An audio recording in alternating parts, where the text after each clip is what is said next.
세상을 바꾸는 정치수다 팟캐스트 정치 알아야 바꾼다 98회 방송 시작하겠습니다. 오늘 방송은 정청래 키워드 분석을 중심으로 진행하도록 하겠습니다.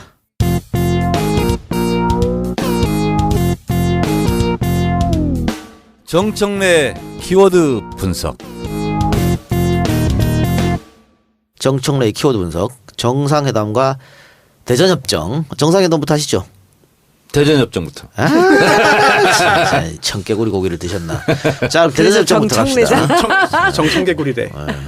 대전협정 뭐예요? 대전협정이 1950년 6월 25일 6.25 전쟁이 일어났죠. 그리고 3일 만에 서울을 내주고 이승만 대통령은 한강 다리를 끊고 밑으로 피신하기 시작했습니다.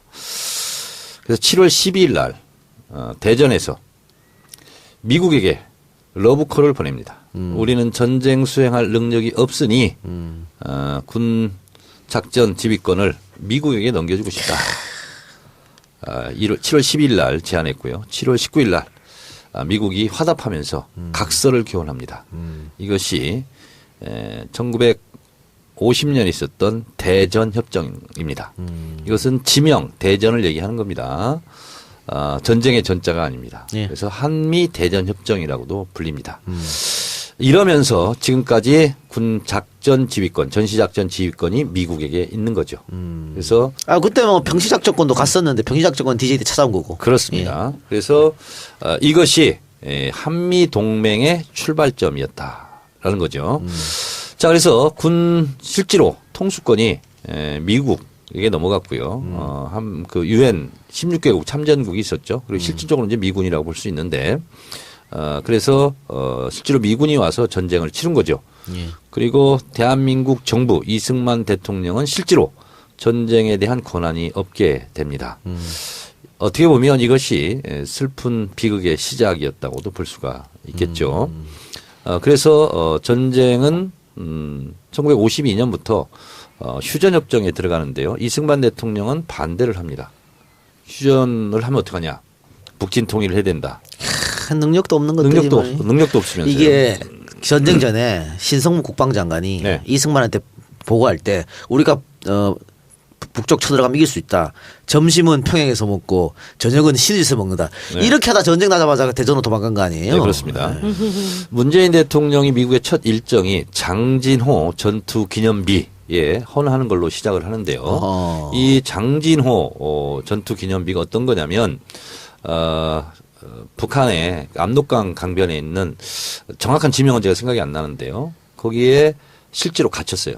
중공군 12만 명한테. 제가 6월 6일인가에 EBS에서 2부작으로 다큐멘터리 해줬거든요. 그거 네. 봤습니다. 네. 뭐 괴멸당했던 그렇습니다. 최대 패배 네. 미군의. 네, 그렇습니다.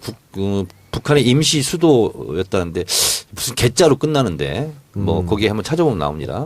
장진호 전투기념비. 그래서 12만 명 중공군한테 포위가 돼서 몰살당할 상황이었는데 그 장진호 그분과 미 1해병이 가까스로 이렇게 탈출에 성공해서 흥남 철수가 시작이 됐다고 합니다. 그래서 굉장히 희생도 컸지만 그래도 결과적으로는 큰 피해 없이 이렇게 탈출하게 된 것을 기념해서 문재인 대통령이 첫 일정을 헌화하는 걸로 한다는데요. 어쨌든 1953년 7월 27일 정전협정이 이루어지는데 우리는 군통수권을 실제로 넘겼기 때문에 우리는 정전협정의 조인국이 되지 못합니다. 그렇죠. 그래서 중국의 팽덕회, 북한의 김일성, 그리고 유엔군의 클라크 대장 이렇게 세 명이 실제로 정전협정에 조인을 합니다.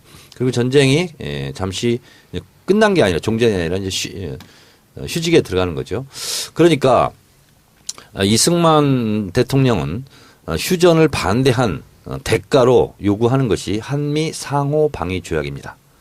그래서 한미 상호 방위 조약 체결을 원했고 그래서 미국이 실제로 한미 상호 방위 조약을 체결하게 됩니다.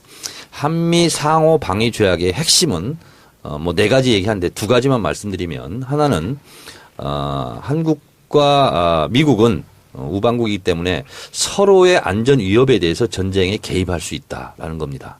그래서 유엔 결의가 있지 않아도 미국은 한반도의 유사시에 언제든지 유엔 결의가 없어도 허가가 없어도 교전에 참여할 수 있는 조약을 맺게 되는 거고요. 또 하나는 한국 영토 내에 아니면 그 주변부에 군대를 배치할 수 있고 그것을 허락하는 조약이 있습니다. 이게 한미 상호 방위 조약 4조에 그것이 포함이 되어 있습니다. 이 4조에 의해서 이 근거 규정에 의해서 그럼 주한미군이 들어와야 되지 않습니까? 그래서 주한미군이 들어왔을 때 주한미군에 대한 법적인 지위를 어떻게 할 것인가. 이것이 한미 상호 방위조약 4조에 따른 주한미군 주둔군 지휘에 관한 협정. 이것이 바로 한미 행정협정입니다. 그래서 이것을 줄여서 우리가 소파라고 얘기를 하죠. 그래서 스테이터스 오브 그리고 폴스 어그리먼트 소파라고 합니다. 근데 이것은 간단하게 줄여서 그런데 영어 문장으로 한 5줄 됩니다. 굉장히 긴 협정 이름인데요. 그냥 줄여서 Status of Force Agreement 이렇게 해서 소파로 줄여서 부르는 건데요. 한미 행정협정입니다.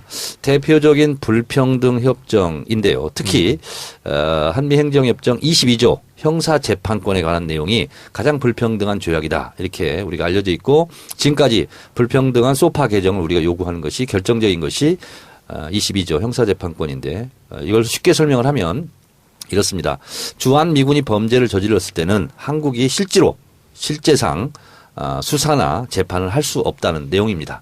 물론 법조항에는 미국 법령에는 없고 한국 법령에 있는 것은 한국이 1차적인 재판권을 갖는다. 이렇게 되어 있지만 그 밑에 있는 한미 의정서에 보면 그것도 실질적으로는 미국에 넘겨야 되는 그런 상황으로 되어 있죠. 그래서 이 작가가 진행했던 이재희의 윤금희 씨 사건 같은 경우가 대표적으로 잔혹했죠. 잔혹한 사건인데 그것은 미국이 재판을 이제 하게 되고 우리가 잘 아는 미선희 효순이 사건, 네. 미국 장갑차에 깔려서 사망을 했던 여중생, 그게 놀랍게도 무죄 판결입니다. 벌을 받지 않았습니다. 그래서 며칠 전에도 강남에 있었던 주한미군이 성희롱 사건이 있었습니다. 그것이 한 달 뒤늦게나 신고되고 이런 일이 이제 벌어지고 있는데요. 의정부 동주천 이렇게 미군 기지가 있지 않습니까? 그 근처에 있는 데는 항상 이렇게 주한미군의 성범죄가 있습니다. 그래서 이 소파 개정을 해야 된다 하는 것이 제22조 헌법 형사재판권을 관한 건데 이 밖에도요. 또 하나 황당한 것은 뭐냐면 우리가 아무런 책임이 없어요. 주한미군이 100% 잘못했어요. 그렇게 설령 판정이 나더라도 벌금을 물을 경우에는 그 벌금의 25%를 한국 정부가 내야 된다는. 그래요? 황당한 조약이 있습니다. 그래서 10년 전 어떤 의원이 이걸 국회에서 질의를 했는데요. 자료를 내고 했는데 그 돈이 1년에 4억 7천만 원이더라. 이렇게 되고 있고요. 또 하나는 뭐냐면 별로 주목받지 않은 거지만 인적, 물적, 물품이 실제로 주한미군 기지에 들어옵니다. 그러면 한국과 어떠한 협의를 하지 않아도 됩니다. 그래서 평택 오산기지 이런 데 탄저균이 들어왔다. 우편으로 하는 것이 뭐냐면 소파 규정 때문에 그렇습니다. 주한미군이 들어오는 거라면 우리가 그것을 조사할 수가 없습니다. 그래서 이런 것을 포함해서 31조로 구성되어 있는데 한미 행정협정이 이것을 제가 다 읽어봤어요. 읽어봤는데 이 밖에도 너무나 굴욕적이고 너무나 자존심 상하는 그런 문구들이 너무 많아요. 예를 들면 이런 거 있습니다. 주한미군 기지를 사용했어요. 한국 무조건 내줘야 돼요. 근데 필요 없이 주한미군이 갔어요. 그러면 원상복귀할 의무를 가지지 않는다. 버리고 그냥 가는 거예요. 오염을 시켰던 뭘 했든 간에 원상복귀에 대한 의무를 가지지 않는다. 그리고 그것을 한국은 요구할 수도 없다. 이런 내용들이 진짜 수두룩 빡빡하게 많습니다. 그러니까 지금 대표적 불평등 조약인 소파 협정이 66년, 67년도에 이루어졌는데 이게 대전 협정이 스타트였다. 이렇게 보면 되는 거고. 그렇습니다. 근데 대전 협정이라는 것이 이게 아무런 법적 절차 없이 그냥 이승만 대통령 본인의 생각으로 이루어졌기 때문에 법적 절차도 사실 문제가 있었다고 하지만 그래도 어쨌든 유효적으로 이루어졌는 거네요. 네, 그러니까 대전 협정이 있으면서 실제로 미국이 여기 와서 전쟁을 치른 거고요. 끝나니까 이승만 대통령은 그럼 이렇게 끝났는데 어떻게 갈 거야? 다시 본국으로 돌아갈 거야? 그러니까 한미 상호 방위 조약을 실제로 매달려서 체결을 하게 되는 거죠.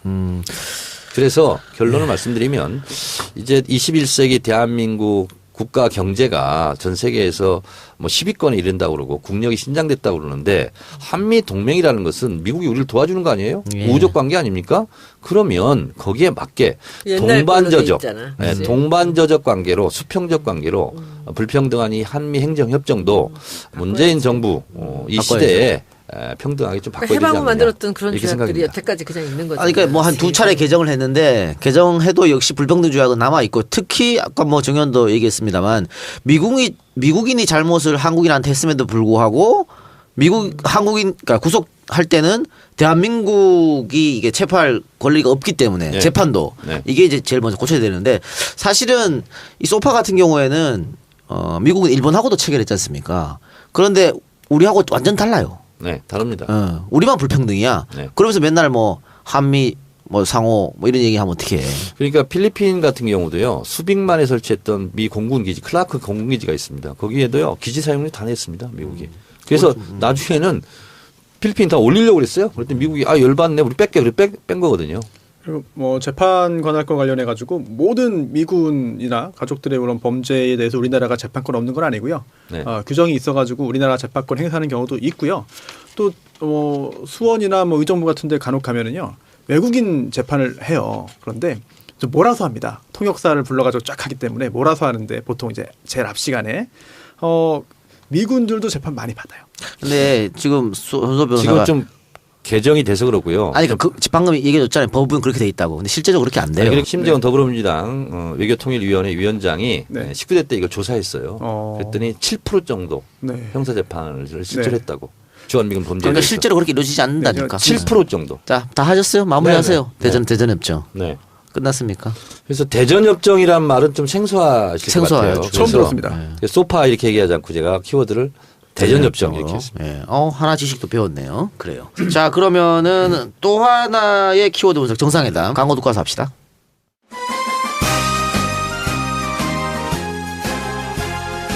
안녕하십니까? 요즘 뉴스 보는 재미 어떻습니까? 살기 좋은 세상 여러분과 함께라면 만들 수 있겠죠. 그럼요. 오늘 저는 일산의 풍무양고기를 여러분께 추천합니다. 맛은 물론이고요. 분위기 또한 만족하실 겁니다. 고객이 먼저입니다. 음식점다운 음식점 일산 풍무양고기 꼭 한번 가보실 거죠? 물론이죠. 세상에서 가장 맛있는 양고기집 어딥니까? 일산 풍무양고기요. 예약 전화 몇 번입니까? 031-902-9292. 고맙습니다. 사랑합니다. 나라다운 나라를 기대하는 풍무양고기였습니다. 풍무양고기 광고 들으셨습니다. 맛있는 양고기 생각날 때 풍무양고기죠. 양고기뿐 아니라 맛있고 다양한 종류의 중국 요리들도 준비되어 있기 때문에 양고기를 드시지 못하는 분들도 함께 가셔도 좋습니다. 즐거운 시간 보내실 수 있고요. 고향 등기소 바로 앞에 있습니다. 모임이나 회식하기에 아주 편한 넓은 자리도 준비되어 있고요. 오전 11시 반부터 자정까지 영업합니다. 좋은 사람들과 함께하면 더 좋은 풍무양고기 기억해 주시고요. 제가 정치알바 단체 카톡방에 투표를 올렸습니다. 네. 네. 언제 갑니까? 조만간 갑시다. 네, 제가 1, 2, 3번으로 했기 때문에 알겠습니다. 예, 결정해 주십시오. 네, 알겠습니다. 네. 아무도 안 나도 아무도. 알았어요. 네, 알겠습니다. 해주세요. 예. 자, 그럼 두 번째 키워드 들어가 볼까요? 정상회담. 이것은 역시 6월 30일 예정되어 있는 한미 정상회담 이야기 있죠? 네. 예. 그러니까 지금 문재인 대통령 한미 정상회담 방미 일정을 보면 28일 날 출국합니다. 그래서 장진호 전투기념비 헌화하고 한미 비즈니스 라운드 테이블 및 만찬.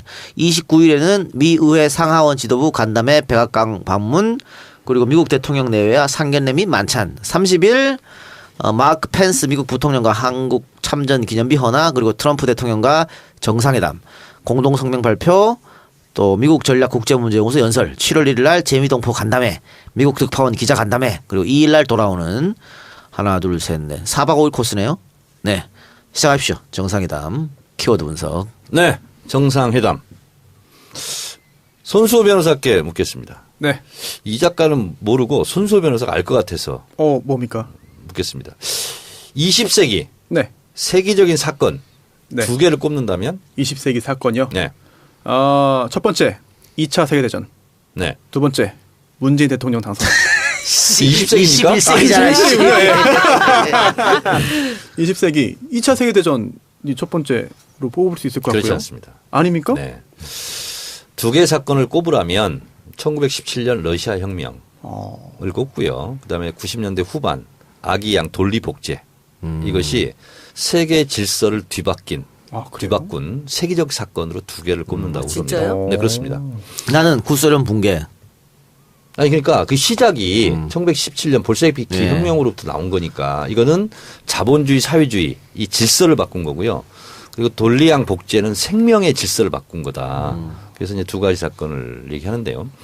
1917년 볼셰비키 혁명을 통해서 사회주의가 이제 전 세계에 이제 만연하게 되고요. 그러면서 동유럽이 실제로 러시아의 지배를 받게 되고요. 그리고 중국 대륙에서는 가장 인구가 많은 모택동 중국 혁명이 일어나고요. 그럼 베트남, 니카라과, 쿠바 등 19세기의 사회주의 혁명이 일어납니다.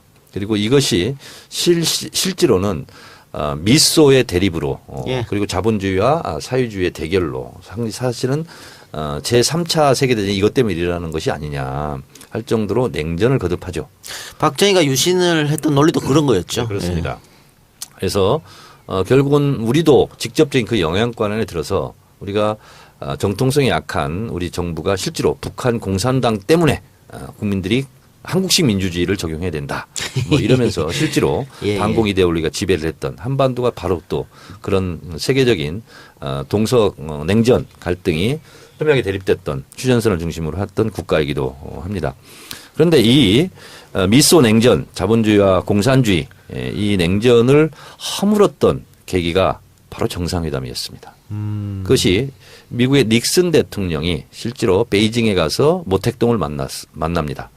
그러면서 핑퐁 외교를 하죠. 그러다가 결국은 미국과 중국이 국교를 맺습니다. 근데 그 전까지만 하더라도 할슈타인 정책이라고 들어보셨습니까? 네? 할슈타인 정책. 아니요. 이게 뭐냐면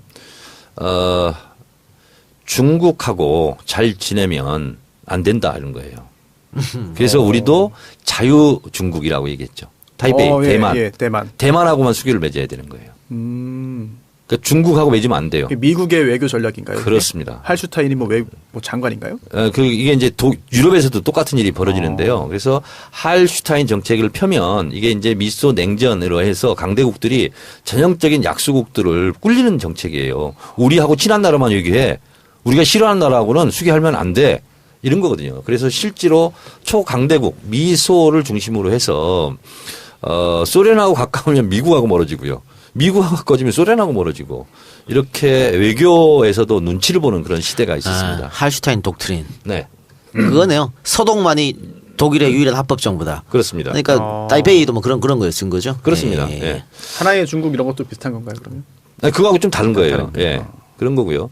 그래서 이제 이것을 결국은 이런 20세기의 볼셰비키 혁명이 세계의 질서를 바꾼 그 세계적인 사건으로 됐는데 그걸 역시 허물었던 것도 결국은 정상회담을 통해서 이것이 동서 냉전 갈등이 되고 갈등 해소되고 대탕트가 이제 오기 시작하는데요. 그것을 열었던 것이 정상회담이다. 예. 이렇게 얘기를 합니다. 그래서 사사생전에 동교동의 김대중 대통령이 말씀을 하시길 어떻게 얘기하냐면 실제로 국가 이익을 추구하는 것이 외교고 국가 이익을 위해서라면 악마와도 손잡아야 된다. 그것이 대표적인 경우가 닉슨과 모택동의 악수였다. 이렇게 얘기를 합니다. 그런 관점에서 우리 이번에 우리 문재인 대통령이 미국에 가서 이제 미국과 정상회담을 하는데요. 한미 정상회담은 지금까지 63차례가 있었습니다. 그리고 이번에 문재인 대통령이 64번째 예. 한미 정상회담을 하는데요. 한미 정상회담을 제일 많이 했던 대통령은 이명박 대통령 11차례 했습니다. 아, 부시랑 골프 치고 그때. 뭐 그렇습니다. 그리고 김대중 대통령은 10차례 했고요. 노무현 대통령은 9차례 이렇게 했는데요. 이제 문재인 대통령도 집권 5년 동안 미국하고 한 10번 정도 만나지 않을까 그런 생각을 하고 있습니다. 트럼프랑 제일 많이 만나겠죠. 네. 근데 이 정상회담을 통해서 실제로 막혔던 문제를 풀기도 하고 더 꼬이기도 합니다. 한미 정상회담이 첫 번째로 열렸던 것은 2차 세계대전의 영웅이라는 아이젠하워 미국 대통령이 1952년 7월 한국을 방문합니다. 그래서 이승만 대통령과 정상회담을 하고 우위를 다지죠. 휴전 전이네요. 그럼. 그래서 휴전 전입니다. 전쟁 중에. 전시 때 방문했습니다. 그래서 아이젠하워가 그때 우리를 방문했던 것은 아마 전쟁 중에 그런 일이 있었기 때문에 엄청난 유엔군이나 한국군의 사기를 진작시키지 않았을까. 그런 생각을 하고 있고요. 그리고 우리는 좀 비판적으로 보지만 어쨌든 박정희 대통령이 서독으로 간 광부 간호사들을 위로하러 간 적이 있습니다. 그래서 독일의 정상들과 정상회담도 했지만 실제로 교포들에게도 굉장히 위안이 되고 도움이 되기도 합니다. 전두환 전 대통령이 어쨌든 미국에 가서 교포들한테 환영을 받았다 이런 뉴스를 계속 내보내는 것은 이런 정상회담을 통해서 취약한 자기의 정통성 있는 것을 또 반가이 하는 경우도 또 반가이? 반가이가 뭡니까? 전문 용어예요. 전문 용어입니다. 만회? 그런데 오랜만에 듣는데. 실제로 한미 정상회담은 뭐 양국의 힘 때문에 상당 우리가 끌려다니고 뭐 이런 경우가 있었는데 실제로 우리가 큰 소리를 내면서 이렇게 대접받았던 정상회담이 딱 한 차례 있었다면 그게 바로 이제 박정희 대통령입니다. 그게 뭐냐면 베트남 참전. 베트남 참전. 오, 정확하시네요. 베트남 참전을 부탁을 할 수밖에 없었던 미국의 입장에서 그러면 내가 한번 미국에 가줄게. 박정희 대통령이 이렇게 나왔을 때 미국에서 전용기까지 내준 그런 일도 있었습니다. 이번에도 뭐 경비를 다 미국에서 된다면서요? 뭐 그건 모르겠어요. 근데 이제 박근혜 때는 박정희가 근데 그 정상회담이 안 직전에 대통령이 아닐 때 미국을 또 갔었거든요. 국가재건 회의 쿠데타 이후에 예. 국가재건 최고위 의장 때 가서는 뭐냐면 나 인정해줘 이렇게 이제 눈도장 받으려고 이제 가기도. 그때는 푸대접 받았죠. 그렇죠. 네, 그렇게 그런 일이 있습니다. 그래서 실제로 꼬여 있는 남북 관계라든가 여러 가지 문제를 실제로 풀 수 있는 가장 획기적인 계기는 역시 정상회담입니다. 그런데 이제 정상회담은 가서 단판을 짓는다 이렇게 생각하시는데 실제로는 내부적으로는 80-90%는 조율을 해서 마지막 뭐 꼭지를 딴다거나 이런 거 같은 경우는 현장에서 할 수도 있겠는데 이번 문재인 대통령의 첫 방미 외교가 성공적으로 이루어졌으면 좋겠는데 백악관 화력 만찬이라든가 이렇게 정상회담을 하는 거 멘트 하나하나는 다 기록이 되고 다 보도가 되잖아요. 그래서 그런 부분도 문재인 대통령이 잘 해주셨으면 좋겠어요. 왜냐하면 우리 국민들의 자존심, 당당한 외교, 국익을 추구하는 외교 이런 부분에서도 성공을 거두시고 돌아오셨으면 좋겠습니다. 그런데 그 정 의원께서 미리 정상회담 조율한다 얘기하셨잖아요. 네. 그러니까 지금 아마 청와대에서는 사드나 한미 FTA를 주요 우제로 삼지 않겠다는 입장인 것 같아요. 그리고 이제 정상회담 할 때도 이 얘기를 안 할 것 같은데 트럼프 대통령이 스타일상 돌발적으로 갑자기 이 얘기를 꺼낼 수도 있잖아요. 이럴 때 어떻게 대처해야 되나요? 트럼프 대통령은 사실은 거래의 대가 아닙니까? 그렇죠. 그래서 가만히 생각해 보세요. 그런 책도 썼어요. 트럼프가 당선되고 대통령 취임 전에 아베가 달려갔습니다. 아베가요. 얼마 선물 보따리 갖고 왔는지 아세요? 505조를 갖고 왔습니다. 미국 제품 구매하겠다. 힐러리 밀다가 그렇게 돼가지고 더 2배로 갖고 간 거네요. 네, 그렇습니다. 그리고 사우디아라비아도요. 1,000억은 무기를 구매하겠다. 포함해서 3,000억 우리가 미국 제품 사겠다. 우리도 그래야 됩니까? 아니 그래서 실제로요. 주한 미국 상공회의소 대표가 제안했어요. 1,000억 달러 정도는 사줘야 되는 거 아니냐. 그래야 트럼프가 좋아한다. 그러니까 트럼프는 이거예요. 지금 러스트벨트에서 지금 성공했지 않습니까? 그리고 미국 경제에 가시적으로 뭔가 좀 마중물이라든가 이런 걸 부어야 돼요. 그래서 트럼프를 제가 가만히 생각해 봤을 때 그런 실리 외교 이거를 자기가 자랑질 할 수 있는 이런 것을 내가 따냈다 할 수 있는 것을 노릴 가능성이 대단히 높습니다. 저는 제가 예측했을 때 물론 이건 청와대에서 지금 준비팀에 다 대비를 했을 거예요. 아니 주한 미국 상공회의소 대표가 그 정도 얘기했다니까 한 1,000억 달러 정도는 써야 되는 거 아니냐 이번에 미국 가서 그런 말을 할 정도예요 공개적으로. 그래서 트럼프는 다른 거 없고 내가 이번 한미 정상회담을 통해서 이만큼 돈을 벌었다. 쉽게 얘기해서 이거를 자랑하고 싶을 겁니다. 근데 이거에 대해 덥석 물면 안 되고 저는 그래서 오히려 트럼프의 충동적이고 돌출적인 성격상 립 서비스로 칭찬을 무지하게 해줬으면 좋겠다. 그래서 제가 또 하나 궁금한 거 트럼프가 악수하는 걸로 유명하잖아요. 그것도 강하게 막 잡는 거. 기선제압한다. 뭐 이런 얘기 있죠. 근데 모디 인도 총리하고는 꽤 오랫동안 악수를 했고 아베하고도 15초 동안 악수를 했어요. 꽉 잡고 안 놔줘가지고. 그래요? 근데 이게 좋았다라는 평이 많았는데 누가 좋았대요? 그러니까 상대국에서 아. 하기 애하다 이렇게. 근데 메르켈 총리가 독일에 네. 악수하자 그랬는데 트럼프가 못 들은 척했습니다. 그리고 악수 안 했어요. 기자들이 요구했는데도 안 했죠. 안 했어요. 그리고 마크롱은 오히려 네. 그 트럼프보다 더 세게 잡았대.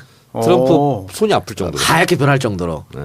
젊으니까 전력이 더 세겠지. 예. 그래서 이런 것도 문 대통령이 준비해야 되지 않느냐라는 이야기가 있어요. 당연히 준비를 했을 겁니다. 당연히. 당연히 이제 언론의 초점이 되니까요. 당연히 준비를 했을 건데 특전사 출신이잖아요. 제가 이제 이 대목에서 여러분들한테 조금 도움이 되는 말씀을 이제 몇 개 해드릴게요. 제가 젊어서부터 본 우리 문재인 대통령은요, 그 제가 아는 사람들 중에서 가장 말이 없는 사람이에요. 그리고 가장 귀가 두꺼운 사람이에요. 남의 말을 잘 듣지 않습니다. 이렇게 솔깃솔깃하고 마음이 바뀌거나 그러지 않아요. 그러니까 저는 강경화 장관한테 이렇게 굉장히 그 신임을 하고 했던 이유도 외교와 안보는 대통령이 하는 거라는 그 믿음을 자기가 갖고 있고 소신이 굉장히 그 뚜렷하기 때문에 이 장관이 대통령을 도와주는 어떤 역할을 하는 거라는 생각을 하는 거죠. 그래서 굉장히 그 권위적이고 이런 사람들보다는 옆에서 자기를 잘 보필해 줄 사람을 원했던 게 아닌가라는 생각을 했거든요. 그리고 우리 정 의원님 잘 아시잖아요. 그 보좌관도 정말 편한 사람 좋아하시거든요. 근데 그런 면에서 지금 그리고 이분이 돈의 문제 지금 청와대에서 일체 지금 개인적으로는 한 푼도 쓰지 않겠다는 거예요. 자기 개인을 위해서는 그 사적인 자기 월급 받는 거 돈 이외에는 하나도 안 쓰겠다는 거거든요. 한 푼도 못 쓰게 한대요. 또 하나는 저는 참 궁금한 게 우리 그 영부인이 이제 어떤 패션을 보일지 그것도 관심거리가 될 수 아주 있죠. 관심거리예요. 근데 우리 영부인이 원래 그 한복집 딸이잖아요. 그리고 30년 동안 이 넘게 그 차를 했기 때문에 다회를 많이 하니까 한복을 많이 입었거든요. 그래서 아마 한복을 이번에 멋지게 한번 여태까지 본 적이 없는 그런 일상적이면서도 진짜 배기 한복을 한번 입지 않을까라는 생각이 좀 듭니다. 그리고 교민들이 모이는데요. 워싱턴에서. 그 미국 전역에 있는 교민들이 모여서 이제 한번 만찬이 있는데 지금 현지의 얘기를 들어보면 거기를 지금 참석하려고 난리겠다. 난리래요. 야. 그래서 뭐 말도 못하는 경쟁률을 뚫고 이제 거기 몇백 명이 오는 모양이에요. 그것도 굉장히 여러 관심이 그래서 키워드를 정리를 하자면 인기가 너무 좋아가지고 실제로 꽁 잡는 게 매거든요. 네. 외교 전이라고 하지 않습니까? 외교 전쟁이거든요. 그래서 옛날에 서희 장군처럼 말 한마디로 강동 6주를 얻었듯이 실제로 싸우지 않고 이득을 취하는 게 최고잖아요. 그래서 이 워싱턴에서의 외교 전쟁에서 돈 안 들이고 많은 것을 얻으면 제일 좋잖아요. 그래서 저는 트럼프하고 이렇게 정서적 유대감 이런 것을 잘 활용했으면 좋겠고 트럼프가 칭찬에 약하답니다. 그래서 실제로 트럼프가 좋아할 수 있는 그 립 서비스 있잖아요. 이런 것을 잘할 필요가 있다. 이런 생각이 들어서 아마 트럼프가 지금까지 자기가 정치 철학이든 소신이든 막 밝힌 거 있을 거예요. 그거 다 싹 다 정리했을 겁니다. 그리고 트럼프 대통령이 언제 어디서 이런 말을 했는데 내가 전적으로 동감한다. 예. 이런 동감할 수 있는 것들을 다 뽑아가지고 아마 작전을 다 짰을 거라고 저는 생각을 합니다. 그리고 또 한 가지는 저는 이런 통쾌함을 좀 기회가 있었으면 좋겠어요. 백악관 환영 만찬 할 때 이게 물론 이제 대통령 정상회담 환영 만찬 있을 수 없는 일이긴 하나 트럼프 대통령이 갑자기 그 김정숙 여사 그 성악가 출신이라는데 여기서 한번 한국에 가고 한번 해봤으면 좋겠다. 예의가 벗어나는 거죠. 이랬으면 좋겠어 난. 아우, 거기서 그냥 정말. 막 이렇게 해가지고 그렇게 노래는 늘 하던 사람이 하는 거예요. 그래 어쨌든 그 정의 말처럼 외교부의 악수 얘기는 벌써 미리 갔을 것 같고요. 그걸 준비 안 했다면 오히려 더 이상한 거고. 네. 그러니까 악수할 때 어떻게 할지 아마 트럼프 악수는 워낙 유명하기 때문에 기자들이 많이 몰릴 겁니다. 그 장면 그렇습니다. 찍으려고. 네. 그리고 뭐 문정수 여사 옷차림 어떨지 그런 것도 한번 재밌게 보면 될 것 같고요. 문정숙 여사 맞아. 김정숙 여사. 이름. 근데 아니 이제 미국 이름이 문정숙 맞아요. 아니, 사실은 맨날 문정숙이라 그러네. 김정숙 여사. 정상회담에서 중요하지 않은 게 없지만 네. 지금까지 우리 언론의 보도 태도는요 핵심보다는 예를 들면 뭐 패션이 어땠다. 예. 뭐 예를 들면 악수가 어땠다. 네. 뭐 이런 거 가지고 위주로 보도를 하거든요. 근데 이번에는 실제로 문재인 정부 출범이 처음 있는 정상회담이고 그리고 미국과 또 정상회담이고 또 사드 문제, 북한 핵 문제, 남북 대화 문제 이런 게 다 이제 돼 있기 때문에 실제로 알맹이를 좀 중심으로 보도했습니다. 아니 그리고 저는 그 한미 정상회담 하고 나면 다시 문재인 대통령의 지지율이 80%. 올라가죠. 네. 당연히. 다시 또 80% 박스권에 갇히지 않을까. 그리고 실제로 지금 미국에서는 현지 얘기를 제가 자주 지금 듣는데 그 여태까지 그 미국 대통령이 보인 적이 없었던 정도로 정가가 이 문재인 대통령 오는 것에 대해서 긴장하고 있다는 거예요. 네. 이게 우리가 촛불이 뽑아낸 대통령이라는 거, 그리고 박근혜를 그냥 일시에 우리가 탄핵을 하고 이 문재인을 뽑았다는 것 때문에 우리가 존중하고 우리나라에서 인기가 있는 대통령이기 때문에 그들도 마음대로 못하는 거죠. 또 의회에서 굉장히 긴장하고 있다 그래요. 문재인 대통령이 이제 미국 의회에서 연설할 수 있게 해달라 뭐 그런 이야기도 미국 상하원 의원들이 직접 뭐 했다 이런 얘기도 그리고 있죠. 연설도 되게 멋질 근데 거라고 이제 또 우리 국빈 기대할 수 방문이 있고. 아니래요 이번이. 아 그래요. 그래서 국빈 방문 때나 그건 가능하다고 그러던데. 국빈 방문이 아니래요? 네, 이번에는 국빈 방문이 아니랍니다. 근데 뭐 미국은 워낙 정보력이 뛰어나서 박근혜 때 실질적 대통령은 박근혜가 아니었다는 걸 알지 않았을까 미국은 원래부터. 그래서 이번에는 문 대통령한테 잘할지도 모르다는 생각이 드는데 정 의원이 서희 얘기를 했으니까 손소 변호사. 네. 이경재 변호사가 말이죠. 네. 그 을지문덕 장군이 시를 가지고 네. 검찰한테 비유하는 이야기를 했다면서요? 아 혹시 그겁니까? 그 대열을 낚았으면 잔챙이는 풀어줘라 뭐 그런 취지의 그 시 말씀하시는 네, 겁니까? 싸움에 이겨 공이 이미 네. 높으니 원컨대 만족함을 알고 그만두길 바란다. 예, 정유라 씨에 대해서는 더 이상 구속 영장 치지 마라. 청구하지 말아라. 그렇죠? 라고 하는 이야기인 것 같은데. 근데 왜 그 을지문덕이에요? 을지문덕 장군이 왜 저 그 수나라 장군이면 우 장군인가? 우중문 모르겠어요. 한테 편지 보냈었잖아요. 을지문덕은 잘 모르겠는데 이문덕 현상은 지금 있죠. 이문덕이 뭐야? 이게 다 문재인 덕분이에요. 영국 공연장에서 깃발 들고 나타난 합성인 줄 알았어요, 저는. 이문덕 현상. 하여튼 그 을지문덕 장군이 수나라 우중군에게 편지 보내서 조롱했지 않습니까? 그렇습니다. 그러면서 이것도 역시 외교로 물리친 거나 마찬가지인 거지. 그렇게 했는데 이걸 왜 이경재가 인용을 했을까? 글쎄요. 더 이상 건들지 말라는 얘기야? 정유라는? 그런 거겠죠.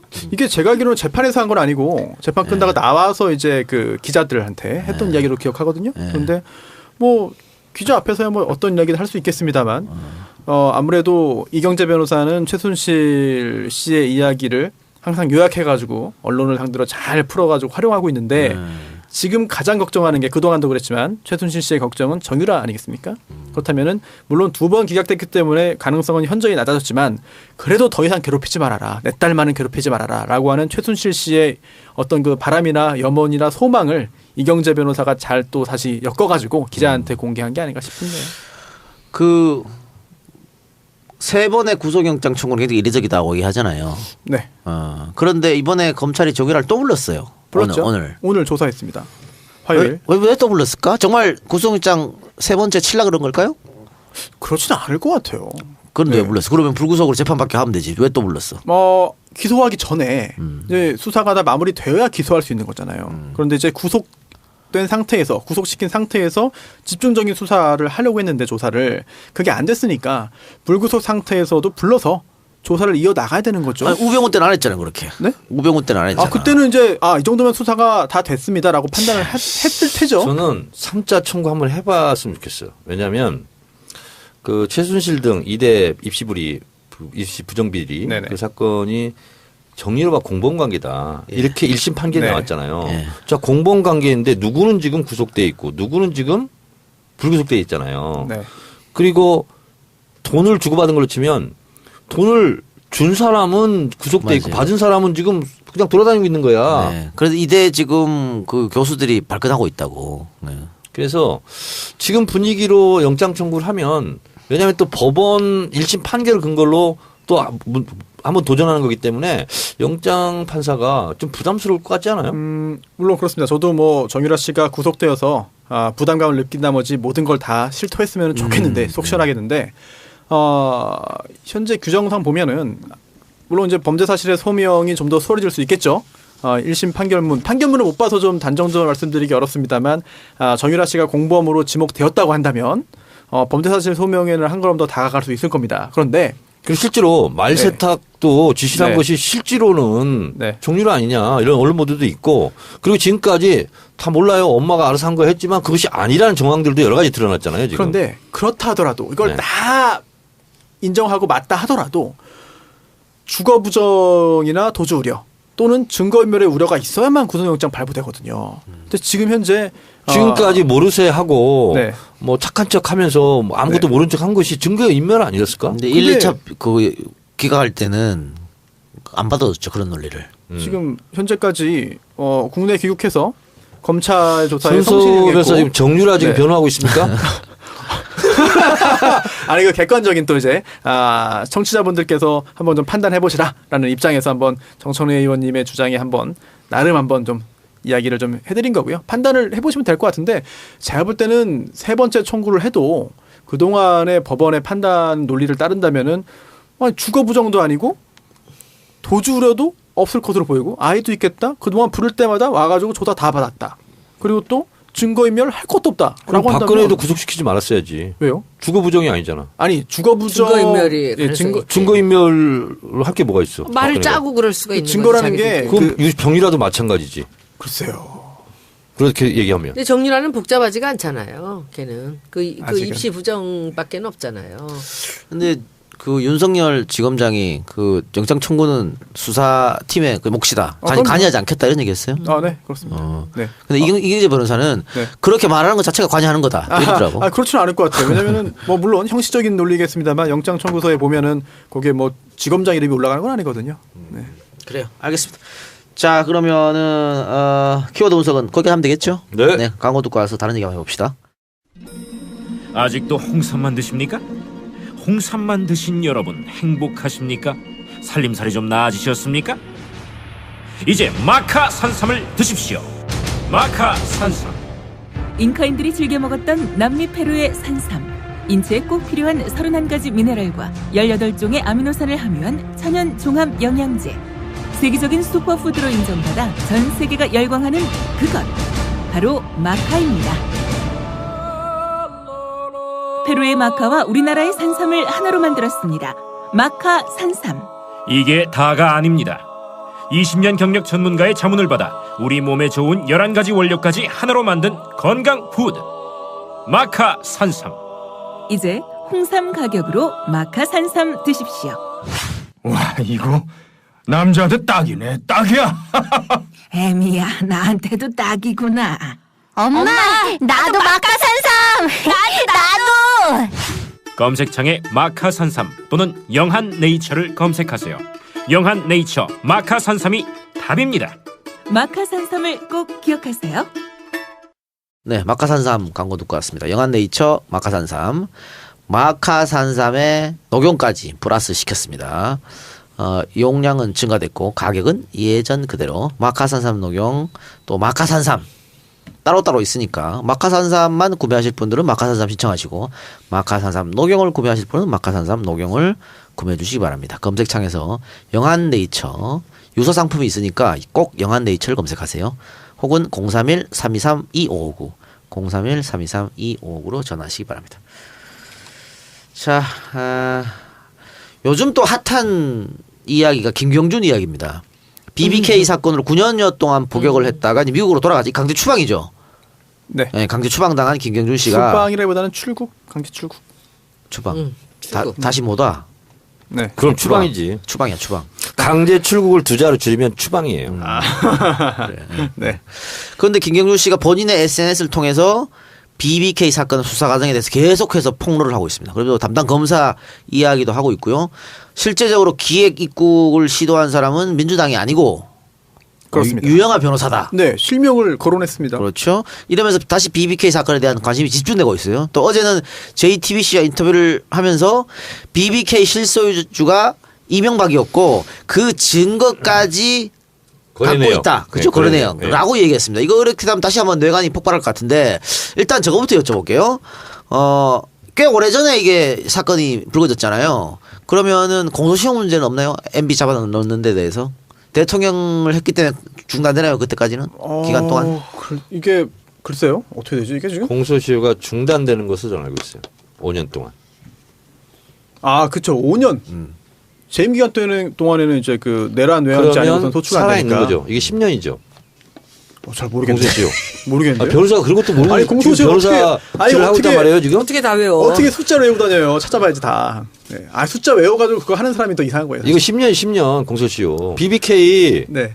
내가 설립했다는 없지만 설립했고 그리고 투자자문에서 했고 그래서 28.8% 이문이 났다. 광운대 동영상 있잖아요. BBK 동영상. 그래서 지금 그런데 검찰이 당시 검찰이 그걸 무죄라고 정봉주 해준 거죠. 의원이 구속된 사유가 그거예요. BBK 실소유자는 이명박이다. 근데 그 말은요. 진짜 너무 억울한 것 같아. 박근혜도 했어요. 그러니까. 2007년 경선 때. 난 너무 억울한 것 같아. 손수호 변호사. 네. 공소시효 빨리 좀 알아봐 주세요. 아니 저는 근데 이명박 전 대통령에 대해서 적용될 만한 그 죄가 뭔지 지금 잘 모르겠어요, 사실. 그 죄가 어떤 건지를 알아야 그 죄의 그 법정형을 보고 그 형의 수위에 따라서 공소시효가 달라지거든요. 그렇다면 어떤 죄로 처벌할 수 있느냐? 김경준이 예. 주장하는 것은 BBK 실소유자가 네.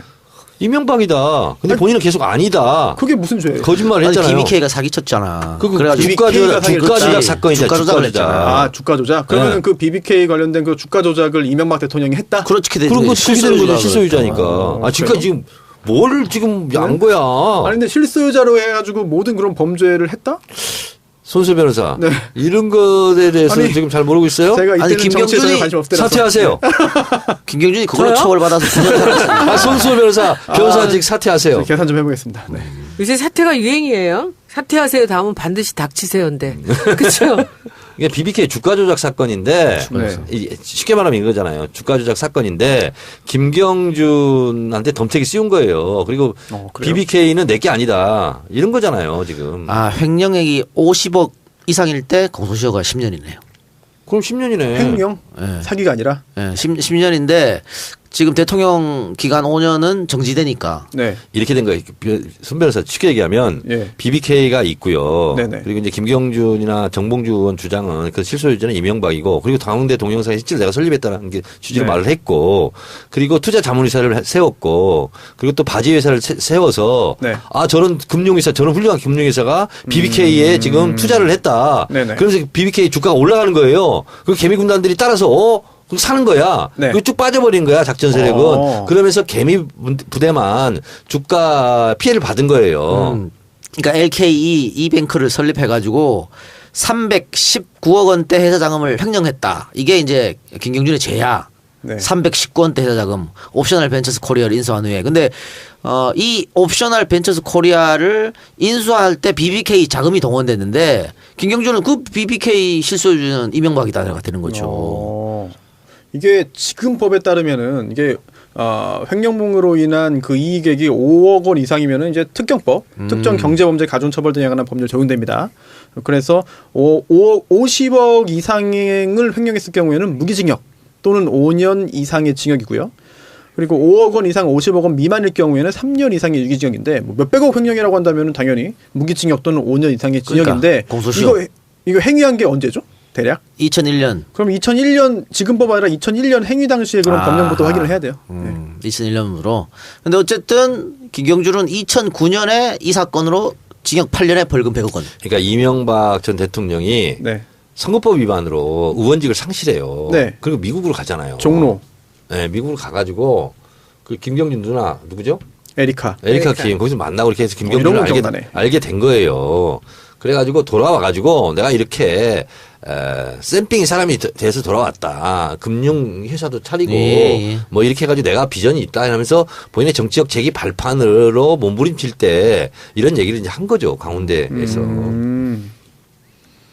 어쨌든 BBK 실소유 MB로 밝혀진다면 MB도 처벌이 가능할 것 같고 그런데 그 김경준 씨가 지금 자료들을 가지고 폭로하고 있잖아요. 근데 확실한 자료는 아직 내보여주지 않는데 그렇죠.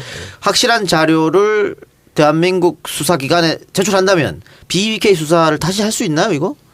재수사는 언제든지 할 수 있죠. 지금 제가 보니까요. 2001년 당시에 행위 시에 그런 그 특경법 볼 때 지금이랑 똑같네요. 처벌 수위가. 그렇다고 한다면 310억 원을 정말 이명박 전 대통령이 횡령했다라고 한다면 가능한 법정형이 무기징역 또는 5년 이상의 징역이고요. 무기징역에 해당하는 범죄 경우에는 공소시효가 15년인데요. 근데 15년. 네, 근데 이 15년 이것도 개정이 2007년에 된 거거든요. 그 전에는 이제 10년일 거예요. 그래서 10년이라고 한 것 같아요. 네. 그런데 10년이다. 2001년에 했다. 5년을 뺀다라고 해도 이미 지나간 거 아닙니까? 그러니까 어쨌든 이게 좀 뭐 저도 좀 이렇게 복잡하더라고요. 예, 예. 뭐 또 이게 금융 부분이 그러다 보니까. 근데 어쨌든 김경준 씨의 주장을 토대로 우리가 지금 얘기를 하고 있는 예. 거잖아요. 일단 그렇다면 김경준 씨가 JTBC에서 얘기했잖아요. 이게 BBK가 이명박 실소유자이고 거래 내역까지 내가 가지고 있다. 증거를 가지고 예. 있다. 그러면 김경준 씨도 어느 시점에 이걸 저는 공개할 것 같아요. 그러면 재수사를 안 할 수가 없어요. 안 할 수 없다. 그리고 이게 사실은 MB 처벌도 처벌이지만 검찰 개혁하고 연결될 수 있을 것 같아요. 당시 검찰이 다 알고 있으면서도 이명박 눈치 보느라고 제대로 수를 안 했다는 거예요. 김경준 씨가 지금 지목한 게 김기동 검사 아닙니까? 예. 이게 또 우병우 라인이라는 그런 얘기했잖아요. 예. 그거 실명 지금 언급하셔도 됩니까? 그거는 좀. 아니 김경준 김경준 씨 다 지금 언급했고요. 그렇긴 한데. 요즘 네. 뜨는 이름이 김기동 검사예요. 그렇긴 검사장이요. 그리고 BBK 특검을 했는데 결국은 이명박은 무죄라고 면죄부까지 줬어요. 검찰에서. 그렇기 때문에 이거는 검찰 개혁을 위해서도 한번 제대로 수사를 해야 제가 될 것 같아요. 김경준 씨 트윗을 하나도 빼놓지 않고 다 캡처를 해서 봤어요. 그러면 거기에 답이 있어요. 그러면 이건 어떤가요? 그 BBK 수사 과정에서 기획 입국을 시도한 사람이 유영하 변호사였다. 이런 거는 또 처벌이 안 되나요? 그 기획 입국이라는 게 도대체 뭐냐? 네. 기획 입국이라는 게 뭐 딜을 한 거죠. 김경준하고. 정치적으로 볼 때는 기획 입국이라는 표현으로 다 설명되지만 네. 법적으로 볼 때 기획 입국죄라는 건 문제가 없거든요. 없다. 아니 기획 입국죄는 없는데 구체적으로 그 행위가 뭐에 해당되겠느냐. 즉 혹시라도 공직선거법에 저촉되는 부분이 있는지 여부 구체적인 행위를 봐야 되는데 그냥 정치적으로 잘못된 행동이야라고 해가지고는 바로 그래요. 답이 안 나올 것 같아요. 선거법에 저촉될 수도 있겠네요. 왜냐하면 김경준 씨 주장에 의하면 유영하 변호사가 그렇게 해서 우리 요구대로 기획 입국을 해가지고 MB 거를 털어주면 돈도 주고 그 사면도 해주겠다 약속했거든. 아 그래요? 그런데 그게 안 됐잖아. 안 됐죠. 안 되고 나서 갑자기 홍준표가 사실은 민주당에서 기획 시킨 거다. 뒤집어 씌워버렸잖아요. 편지 그래서. 흔든 거 그때 그거 편지 그거 그렇습니다. 가짜 편지 가지고. 근데 그게 저기 실제로 새누리세 때는 거 아니에요? 그렇죠. 예, 이혜은이 나와서 밝힌 게 그거잖아. 이제 맞습니다. 사실이 이제야 밝혀진다는 게. 그리고 이제 홍준표 전 경남지사가 최근에 이런 얘기했어요. 그거 아니까 막아준 거다 BBK 문제. 막은 거야 그게? 네, 본인이 그렇게 얘기하면서 자기 당에선 막은 거죠. 당 입장에서는. 막은 거다 그러면서 법무부 장관 시켜준다 하더니 3번이나 안 시켜주더라. 그래요. 뭐 BBK 뭐 특별대책위원장 뭐 그런 비슷한 거 하지 않았습니까? 식사했어요? 뭐 이러고 있었어. 기자들 질문하니까. 홍준표는 어떻게 될까요? 그때예요. 홍준표 어떻게 될까? 홍준표는. 아, 근데 되겠죠, 이게 뭐. 이 비. 될까? 그럼 뭐 되겠죠. 어떻게 이 난리인데. 생각하세요? 이 난리인데. 아이 뭐 되겠죠. 그래도 인지도가. 인지도가 되는 당에서 뽑는데 무슨 인지도야? 아니 그러니까 그 당 안에서도. 어때요, 정 의원님? 그 홍준표가 홍준표가 되면 더 좋아요. 민주당은. 더 좋아요. 홍준표가 됐죠 당연히. 근데 지금 저렇게 난리를 치는데도 결국은 아, 되나? 우리가 생각하는 것과 그 자유한국당 당원 지지자들이 생각은 달라요. 멋진 거죠. 제가 봤을 홍준표가. 때는 홍준표는 자유한국당 당 대표가 되고 대법원 신박은 어떻게 될까요? 아니 대법원 판결이 남았잖아요. 홍준표. 유죄 받아가지고 법정 구속될 것 같아요. 멋있다.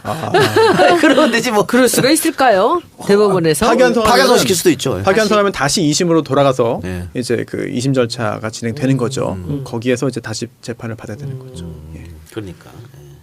어쨌든 BBK 사건 재수사하게 되면 재미있게 돌아갈 것 같습니다. 네. 그리고 이 홍준표가 흔들었던 가짜 편지 있잖아요. 네. 김경준이 거기에 대해서 손해배상 청구해갖고 형사 민사 다 이겼어. 거기에 대해서. 아 그래요? 네. 아 제가 이 BBK 잘 모르네요. 너무 모르네요, 제가. 어렵기도 하고. 하여튼 재밌을 것 같습니다. BBK 사건이 어떻게 될지. 그런데 지금 김경준 씨가 한국으로 들어오지 못하는데 수사를 위해서 또 데리고 올 수 있나? 그건 또 불가능한 거고 우리 수사관들이 미국으로 가야 되나? 복잡하네요 이 사건. 어려운 점이 있습니다. 강제 추방됐기 때문에 다시 한국으로 오지는 못한다 그러더라고.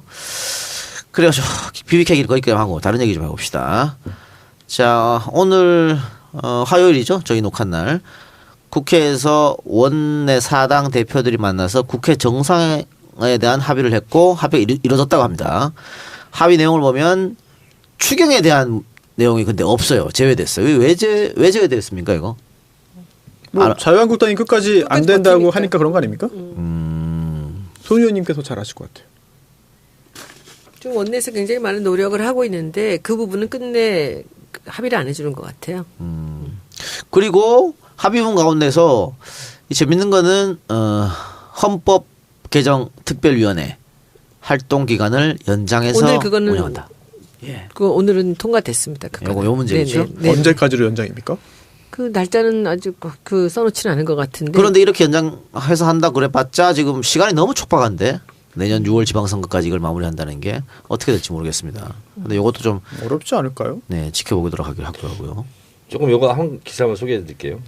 헤럴드 경제에 나온 건데 홍준표, 이명박, BBK 내가 막아줘. 법무부 장관 끝내 안 시켜주더라. 그뿐이 아니라 제 기억으로는 환경부 장관 제안 와가지고 안 했다라는 말도 했습니다. 네, 그렇죠. 그랬던 것 같아요. 네, 맞아요. 근데 BBK 사건도 뇌관 중에 하나고요. 4대강, 뭐 BBK, 우리 MB 선생도 밤에 좀 잠이 안 올 것 같아. 그래, 그렇죠. 자, 그런데 어쨌든 여야 원내대표가 합의를 해서 합의문을 작성했는데 지금 야당이 주장하고 있는 장관 후보자들 사퇴하라고 하는 그분들이 대통령 임명을 강행하게 되면 또 시끄러워지지 않을까요? 뭐 계속 시끄러울 거예요. 시끄러울 건데 저는 이 지금 야당이 무리한 요구가 떡 하나 주면요 떡 2개 내달라고 그러고 그렇죠. 또 2개 주면요 10개 그렇죠. 달라고 그러고 계속 그러거든요. 너무 어이가 없는 거야. 뭐 이거 양보해라 저거 양보해라. 아니 근데 우리 당은 왜 가만히 있는지 그래서 모르겠어. 떡 달라고 할 때 주지 말고 생각지도 않을 때 뚝 던져주는 게 훨씬 더 왜 줘요 나을 것 떡을? 자, 그러면 이렇게 우린 봅시다. 받았어요 옛날에.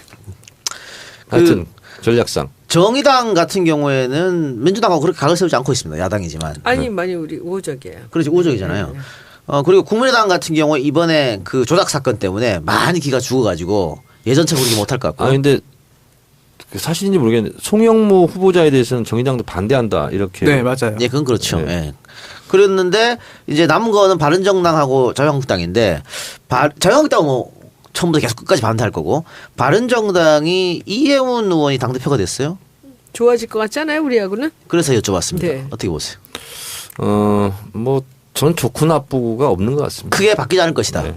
아니, 리즈너블 해요. 지금까지 그 아니 하태경이나 이런 사람 사람들. 당선된보다 좋지 아니, 않아요? 그래도?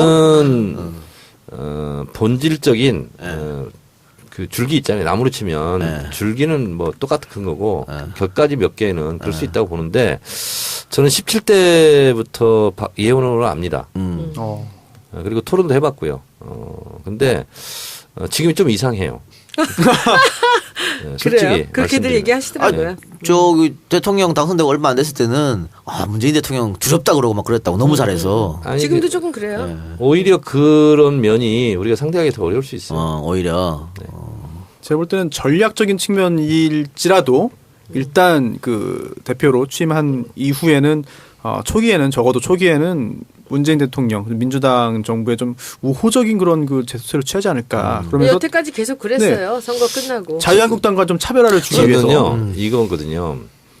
소리를 내며 한 대 때리는 것보다 소리 없이 지근히 아무도 모르는데 한 방 때리는 게 더 무서운 거예요. 저는 그렇게 생각합니다. 뭐 그럴 수도 있는데 저는 어쨌든 만약에 바른정당이 손소 변호사가 말하는 그런 스탠스로 온다면 자유한국당을 협공하는 그렇게 했으면 좀 좋겠다는 생각 들어요.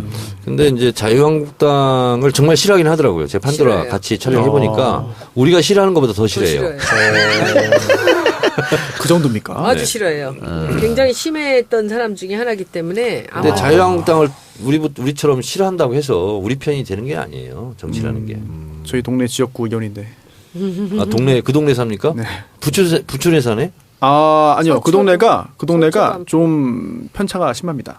저희처럼 이제 변호사 사무소 시장 동네. 이름이 딴 데는 뭐 네. 율촌이던데 거기는 네. 손변은 부촌이에요? 이거 참.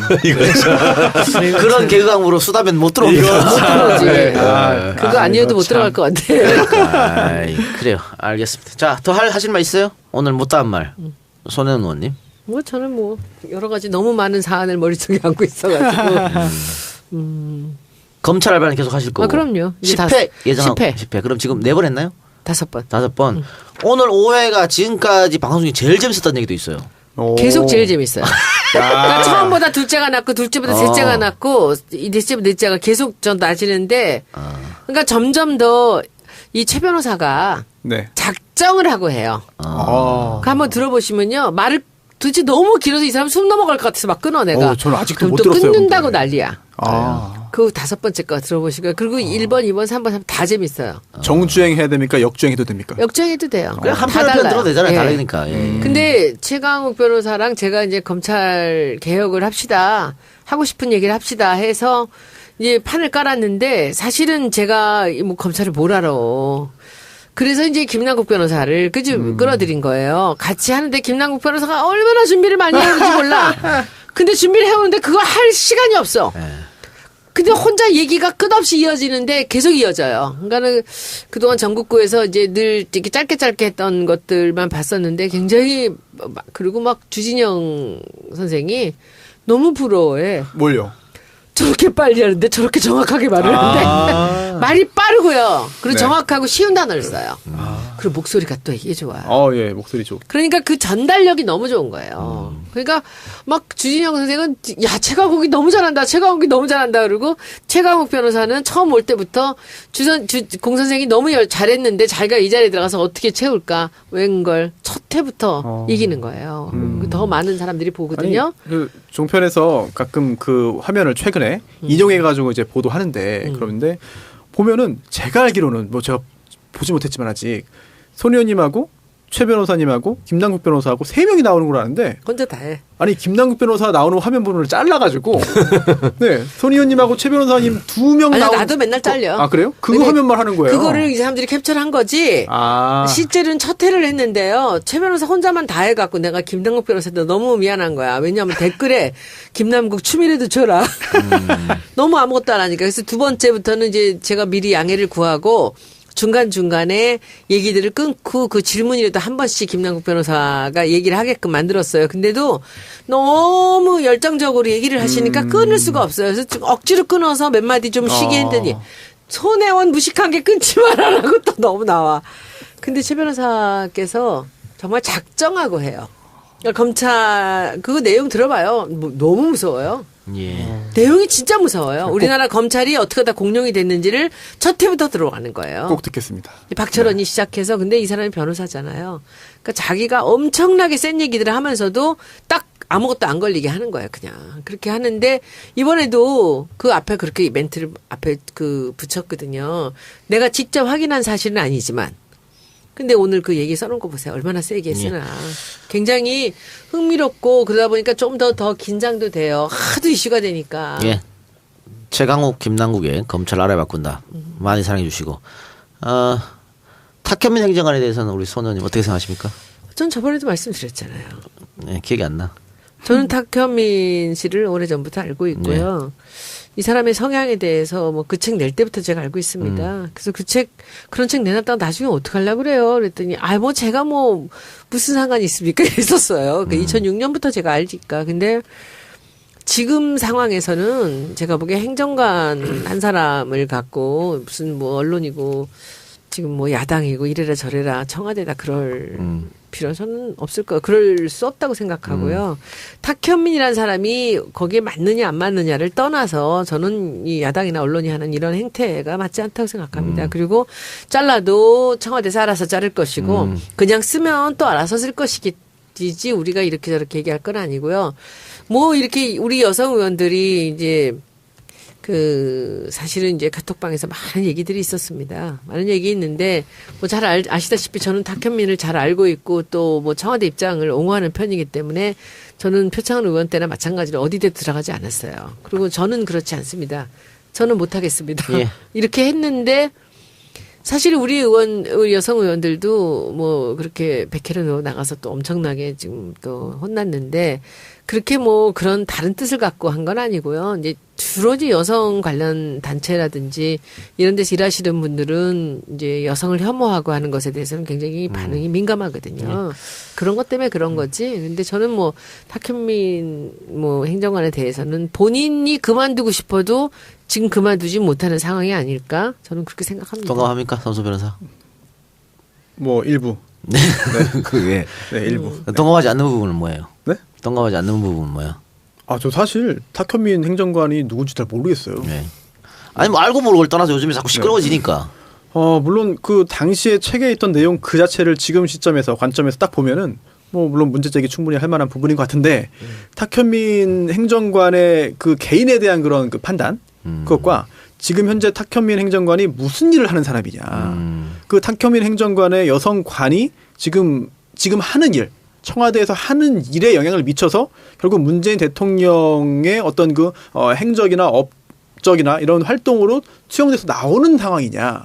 아니라고 보거든요. 그렇다면은 탁현민 행정관이 반여성적이고 설령 뭔가 옳지 않은 생각을 과거에 갖고 있다 하더라도 그게 지금 시점에서 그 일을 하는데 행사 기획을 하는 데 있어서 과연 문제가 될 것이냐라고 하는 데 있어서는 저는 100% 동감이 좀 어려울 것 같습니다. 할 말 있습니까, 정 의원님?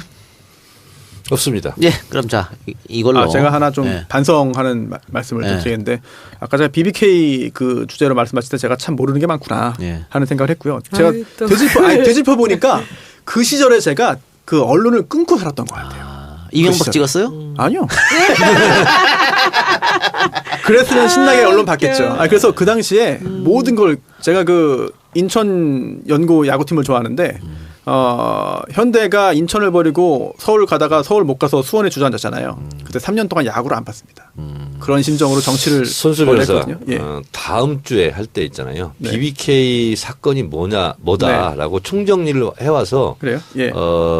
정청래 키워드 분석하는 시간에 네. BBK 키워드로 하나를 좀 해주시기 바랍니다. 예. 이렇게 되면은 결국 제 밑에 변호사가 합니다. 그렇게 시키세요 그러면. 그리고 최재경, 김기동에 대해서도 한번 파봐봐. 네. 그래요? 그래서 다음 주에는 저 키워드 분석 하나만 하고 큰일 났네. 손수호 변호사의 BBK 아이고. 숙제를 총정리 줘야겠어. 아이고. 하는 걸로 하겠습니다. 괜히 말 뻔했어. 근데 이거 한 번 하면 BBK도 전문가 되니까. 근데 정리를 해야 될 것 같아요. 제가 어디 나가서 뭐 BBK 대충은 해도 잘 모르는 거예요. 제가. 그러니까. 앞으로 한 주에 하나씩 안 돼. 할 일이 선명 코너를 너무 만들어야겠는데. 많은데 다음 주에 1년에 하나. 손수호의 키워드 분석 BBK 기대하겠습니다. 키워드.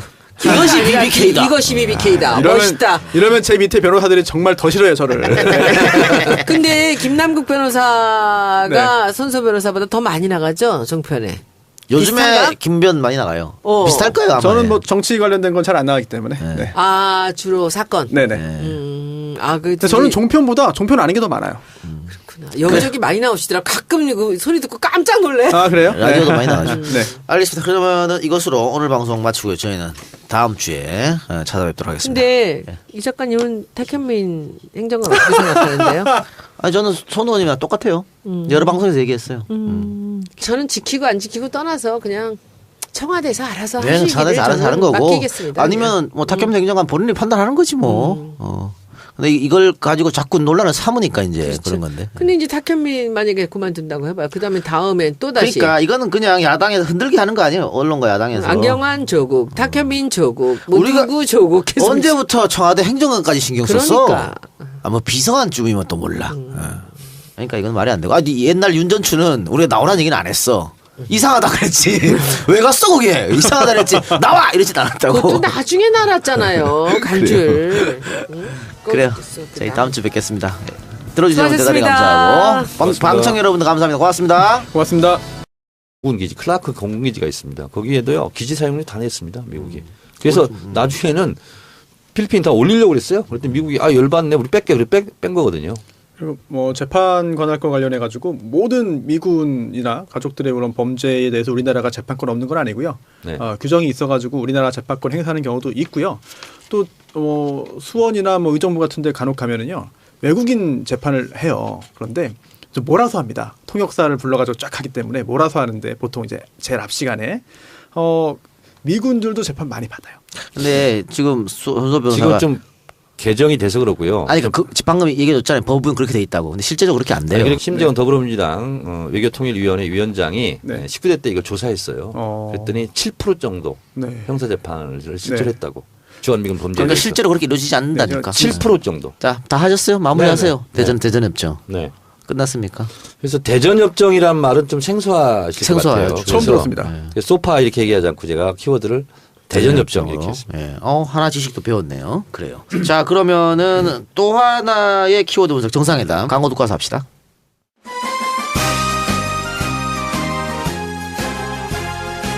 안녕하십니까? 요즘 뉴스 보는 재미 어떻습니까? 살기 좋은 세상 여러분과 함께라면 만들 수 있겠죠. 그럼요. 오늘 저는 일산의 풍무양고기를 여러분께 추천합니다. 맛은 물론이고요. 분위기 또한 만족하실 겁니다. 고객이 먼저입니다. 음식점다운 음식점. 일산 풍무양고기 꼭 한번 가보실 거죠? 물론이죠. 세상에서 가장 맛있는 양고기집 어딥니까? 일산 풍무양고기요. 예약 전화 몇 번입니까? 031-902-9292. 고맙습니다. 사랑합니다. 나라다운 나라를 기대하는 풍무양고기였습니다. 풍무양고기 광고 들으셨습니다. 맛있는 양고기 생각날 때 풍무양고기죠. 양고기뿐 아니라 맛있고 다양한 종류의 중국 요리들도 준비되어 있기 때문에 양고기를 드시지 못하는 분들도 함께 가셔도 좋습니다. 즐거운 시간 보내실 수 있고요. 고향 등기소 바로 앞에 있습니다. 모임이나 회식하기에 아주 편한 넓은 자리도 준비되어 있고요. 오전 11시 반부터 자정까지 영업합니다. 좋은 사람들과 함께하면 더 좋은 풍무양고기 기억해 주시고요. 제가 정치알바 단체 카톡방에 투표를 올렸습니다. 네. 네. 언제 갑니까? 조만간 갑시다. 네, 제가 1, 2, 3번으로 했기 때문에 알겠습니다. 예, 결정해 주십시오. 네, 알겠습니다. 네. 아무도 안 나도 아무도. 알았어요. 네, 알겠습니다. 해주세요. 예. 자, 그럼 두 번째 키워드 들어가 볼까요? 정상회담. 이것은 역시 6월 30일 예정되어 있는 한미 정상회담 이야기 있죠? 네. 예. 그러니까 지금 문재인 대통령 한미 정상회담 방미 일정을 보면 28일 날 출국합니다. 그래서 장진호 전투기념비 헌화하고 한미 비즈니스 라운드 테이블 및 만찬. 29일에는 미 의회 상하원 지도부 간담회 백악관 방문 그리고 미국 대통령 내외와 상견례 및 만찬. 30일 마크 펜스 미국 부통령과 한국 참전 기념비 헌화 그리고 트럼프 대통령과 정상회담 공동성명 발표 또 미국 전략국제문제연구소 연설 7월 1일 날 재미동포 간담회 미국 특파원 기자 간담회 그리고 2일 날 돌아오는 하나 둘 셋 넷 4박 5일 코스네요. 네, 시작하십시오. 정상회담 키워드 분석. 네, 정상회담. 손수호 변호사께 묻겠습니다. 네. 이 작가는 모르고 손수호 변호사가 알 것 같아서 뭡니까? 묻겠습니다. 20세기 네. 세계적인 사건 네. 두 개를 꼽는다면? 20세기 사건이요? 네. 첫 번째 2차 세계대전. 네. 두 번째 문재인 대통령 당선. 20세기입니까? 21세기잖아요. 20세기 2차 세계대전이 첫 번째로 뽑을 수 있을 것 같고요. 그렇지 않습니다. 아닙니까? 네. 두 개의 사건을 꼽으라면 1917년 러시아 혁명을 꼽고요. 그다음에 90년대 후반 아기양 돌리복제 이것이 세계 질서를 뒤바꾼 세계적 사건으로 두 개를 꼽는다고 봅니다. 네, 그렇습니다. 나는 구소련 붕괴. 아니 그러니까 그 시작이 1917년 볼셰비키 혁명으로부터 나온 거니까 이거는 자본주의 사회주의 이 질서를 바꾼 거고요. 그리고 돌리양 복제는 생명의 질서를 바꾼 거다. 그래서 이제 두 가지 사건을 얘기하는데요. 1917년 볼셰비키 혁명을 통해서 사회주의가 이제 전 세계에 이제 만연하게 되고요. 그러면서 동유럽이 실제로 러시아의 지배를 받게 되고요. 그리고 중국 대륙에서는 가장 인구가 많은 모택동 중국 혁명이 일어나고요. 베트남, 니카라과, 쿠바 등 19세기의 사회주의 혁명이 일어납니다. 그리고 이것이 실제로는 미소의 대립으로 그리고 자본주의와 사회주의의 대결로 사실은 제3차 세계대전이 이것 때문에 일어나는 것이 아니냐 할 정도로 냉전을 거듭하죠. 박정희가 유신을 했던 논리도 그런 거였죠. 네, 그렇습니다. 그래서 결국은 우리도 직접적인 그 영향권 안에 들어서 우리가 정통성의 악이라든가 여러 가지 문제를 실제로 풀 수 있는 가장 획기적인 계기는 역시 정상회담입니다. 그런데 이제 정상회담은 가서 단판을 짓는다 이렇게 생각하시는데 실제로는 내부적으로는 80-90%는 조율을 해서 마지막 뭐 꼭지를 딴다거나 이런 거 같은 경우는 현장에서 할 수도 있겠는데 이번 문재인 대통령의 첫 방미 외교가 성공적으로 이루어졌으면 좋겠는데 백악관 화환영 만찬이라든가 이렇게 정상회담을 하는 거 멘트 하나하나는 다 기록이 되고 다 보도가 되잖아요. 그래서 그런 부분도 문재인 대통령이 잘 해주셨으면 좋겠어요. 왜냐하면 우리 국민들의 자존심, 당당한 외교, 국익을 추구하는 외교 이런 부분에서도 성공을 거두시고 돌아오셨으면 좋겠습니다. 그런데 그 정 의원께서 미리 정상회담 조율한다 얘기하셨잖아요. 네. 그러니까 지금 아마 청와대에서는 사드나 한미 FTA를 주요 우제로 삼지 않겠다는 입장인 것 같아요. 그리고 이제 정상회담 할 때도 이 얘기를 안 할 것 같은데 트럼프 대통령이 스타일상 돌발적으로 갑자기 이 얘기를 꺼낼 수도 있잖아요. 이럴 때 어떻게 대처해야 되나요? 트럼프 대통령은 사실은 거래의 대가 아닙니까? 그렇죠. 그래서 가만히 생각해 보세요. 그런 책도 썼어요. 네. 트럼프가 당선되고 대통령 취임 전에 아베가 달려갔습니다. 아베가요 얼마 선물 보따리 갖고 왔는지 아세요? 505주를 갖고 왔습니다. 미국 제품 구매하겠다. 힐러리 밀다가 그렇게 돼가지고 더 2배로 갖고 간 거니까. 네, 그렇습니다. 그리고 사우디아라비아도요 1,000억은 무기를 구매하겠다. 포함해서 3,000억 우리가 미국 제품 사겠다. 우리도 그래야 됩니까? 아니 그래서 실제로요 주한 미국 상공회의소 대표가 제안했어요. 1,000억 달러 정도는 사줘야 되는 거 아니냐. 그래야 트럼프가 좋아한다. 그러니까 트럼프는 이거예요 지금 러스트벨트에서 지금 성공했지 않습니까? 그리고 미국 경제에 가시적으로 뭔가 좀 마중물이라든가 이런 걸 부어야 돼요. 그래서 트럼프를 제가 가만히 생각해 봤을 때 그런 실리 외교 이거를 자기가 자랑질 할 수 있는 이런 것을 내가 따냈다 할 수 있는 것을 노릴 가능성이 대단히 높습니다. 저는 제가 예측했을 때 물론 이건 청와대에서 지금 준비팀에 다 대비를 했을 거예요. 아니 주한 미국 상공회의소 대표가 그 정도 얘기했다니까 한 1,000억 달러 정도는 써야 되는 거 아니냐 이번에 미국 가서 그런 말을 할 정도예요 공개적으로. 그래서 트럼프는 다른 거 없고 내가 이번 한미 정상회담을 통해서 이만큼 돈을 벌었다.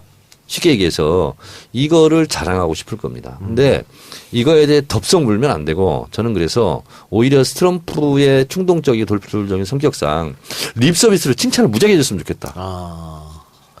그래서 제가 또 하나 궁금한 거 트럼프가 악수하는 걸로 유명하잖아요. 그것도 강하게 막 잡는 거. 기선제압한다. 뭐 이런 얘기 있죠. 근데 모디 인도 총리하고는 꽤 오랫동안 악수를 했고 아베하고도 15초 동안 악수를 했어요. 꽉 잡고 안 놔줘가지고. 아, 그래요? 근데 이게 좋았다라는 평이 많았는데. 누가 좋았대요? 그러니까 상대국에서 화기애애하다 이렇게. 근데 메르켈 총리가 독일에 악수하자 그랬는데 트럼프가 못 들은 척했습니다. 그리고 악수 안 했어요. 기자들이 요구했는데도 안 했죠. 안 했어요. 그리고 마크롱은 오히려 그 트럼프보다 더 세게 잡았대. 트럼프 손이 아플 정도로. 하얗게 변할 정도로. 젊으니까 알력이 더 세겠지. 그래서 이런 것도 문 대통령이 준비해야 되지 않느냐라는 이야기가 있어요. 당연히 준비를 했을 겁니다. 당연히 이제 언론의 초점이 되니까요. 당연히 준비를 했을 건데 특전사 출신이잖아요. 제가 이제 이 대목에서 여러분들한테 조금 도움이 되는 말씀을 이제 몇 개 해드릴게요. 제가 젊어서부터 본 우리 문재인 대통령은요. 제가 아는 사람들 중에서 가장 말이 없는 사람이에요. 그리고 가장 귀가 두꺼운 사람이에요. 남의 말을 잘 듣지 않습니다. 이렇게 솔깃솔깃하고 마음이 바뀌거나 그러지 않아요. 그러니까 저는 강경화 장관한테 이렇게 굉장히 신임을 하고 했던 이유도 외교와 안보는 대통령이 하는 거라는 그 믿음을 자기가 갖고 있고 소신이 굉장히 뚜렷하기 때문에 이 장관이 대통령을 도와주는 어떤 역할을 하는 거라는 생각을 하는 거죠. 그래서 굉장히 권위적이고 이런 사람들보다는 옆에서 자기를 잘 보필해 줄 사람을 원했던 게 아닌가라는 생각을 했거든요. 그리고 우리 정 의원님 잘 아시잖아요. 그 보좌관도 정말 편한 사람 좋아하시거든요. 근데 그런 면에서 지금 그리고 이분이 돈의 문제 지금 청와대에서 일체 지금 개인적으로는 한 푼도 쓰지 않겠다는 거예요. 자기 개인을 위해서는 사적인 자기 월급 받는 거 돈 이외에는 하나도 안 쓰겠다는 거거든요. 한 푼도 못 쓰게 한대요. 또 하나는 저는 참 궁금한 게 우리 영부인이 이제 어떤 패션을 보일지 그것도 가심거리가 될 수 있죠. 아주 가심거리예요. 근데 우리 영부인이 원래 한복집 딸이잖아요.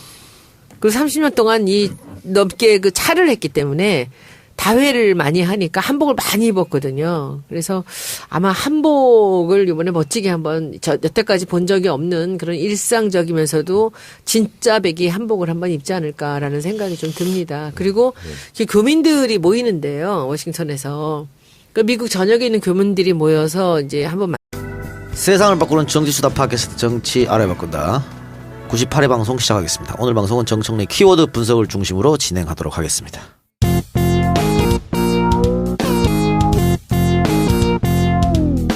정청래 키워드 분석. 정청래의 키워드 분석. 정상회담과 대전협정. 정상회담부터 하시죠. 대전협정부터. 청개구리 고기를 드셨나. 자, 대전협정부터 갑시다. 정청개구리래. 대전협정 뭐예요? 대전협정이. 1950년 6월 25일 6.25 전쟁이 일어났죠. 그리고 3일 만에 서울을 내주고 이승만 대통령은 한강 다리를 끊고 밑으로 피신하기 시작했습니다. 그래서 7월 12일 날 대전에서 미국에게 러브콜을 보냅니다. 우리는 전쟁 수행할 능력이 없으니 군 작전 지휘권을 미국에게 넘겨주고 싶다. 7월 12일 날 제안했고요. 7월 19일 날 미국이 화답하면서 각서를 교환합니다. 이것이 1950년에 있었던 대전협정입니다. 이것은 지명, 대전을 얘기하는 겁니다. 전쟁의 전자가 아닙니다. 예. 그래서 한미 대전협정이라고도 불립니다. 이러면서 지금까지 군 작전 지휘권, 전시작전 지휘권이 미국에게 있는 거죠. 그래서 그때 뭐 병시작전권도 갔었는데 병시작전권 DJ 때 찾아온 거고. 그렇습니다. 그래서 이것이 한미 동맹의 출발점이었다라는 거죠. 자, 그래서 군 실제로 통수권이 미국에게 넘어갔고요. 그 유엔 16개국 참전국이 있었죠. 그리고 실질적으로 이제 미군이라고 볼 수 있는데, 그래서 실제로 미군이 와서 전쟁을 치른 거죠. 예. 그리고 대한민국 정부 이승만 대통령은 실제로 전쟁에 대한 권한이 없게 됩니다. 어떻게 보면 이것이 슬픈 비극의 시작이었다고도 볼 수가 있겠죠. 그래서 전쟁은 1952년부터 휴전협정에 들어가는데요. 이승만 대통령은 반대를 합니다. 휴전을 하면 어떡하냐. 북진 통일을 해야 된다. 능력도 없는 것들이 능력도 없으면서요. 이게 전쟁 전에 신성무 국방장관이 네. 이승만한테 보고할 때 우리가 북쪽 쳐들어가면 이길 수 있다. 점심은 평양에서 먹고 저녁은 시리즈에서 먹는다. 네. 이렇게 하다 전쟁 나자마자 대전으로 도망간 거 아니에요? 네, 그렇습니다. 문재인 대통령이 미국의 첫 일정이 장진호 전투 기념비에 헌하는 걸로 시작을 하는데요. 어허. 이 장진호 전투 기념비가 어떤 거냐면 북한의 압록강 강변에 있는 정확한 지명은 제가 생각이 안 나는데요. 거기에 실제로 갇혔어요. 중공군 12만 명한테. 제가 6월 6일인가에 EBS에서 2부작으로 다큐멘터리 해줬거든요. 그거 네. 봤습니다. 네. 뭐 괴멸당했던 그렇습니다. 최대 패배 네. 미군의. 네, 그렇습니다. 북한의 임시 수도였다는데 무슨 개자로 끝나는데 뭐 거기에 한번 찾아보면 나옵니다. 장진호 전투기념비. 그래서 12만 명 중공군한테 포위가 돼서 몰살당할 상황이었는데 그 장진호 그분과 미 1해병이 가까스로 이렇게 탈출에 성공해서 흥남 철수가 시작이 됐다고 합니다. 그래서 굉장히 희생도 컸지만 그래도 결과적으로는 큰 피해 없이 이렇게 탈출하게 된 것을 기념해서 문재인 대통령이 첫 일정을 헌화하는 걸로 한다는데요. 어쨌든 1953년 7월 27일 정전협정이 이루어지는데 우리는 군통수권을 실제로 넘겼기 때문에 우리는 정전협정의 조인국이 되지 못합니다. 그렇죠.